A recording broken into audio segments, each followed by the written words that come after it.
These right here are the bread proofing baskets. These are great for sourdough bread. Once you make the sourdough bread, you can put it in here. I will also show you what these baskets look like with the bread here inside. So you can see it has this material here, as well as the basket here. You can also remove the material from the basket to be able to wash it.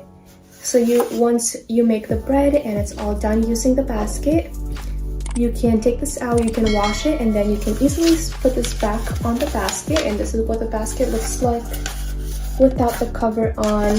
And then you can put it back on top. Very nice and easy. So just like this. As you can see, it's a very nice design. Very nice to use, especially for those who like making bread. Right here, so there's this one and this one as well. It comes with two identical baskets for bread. I will show you what these look like with the bread inside as well.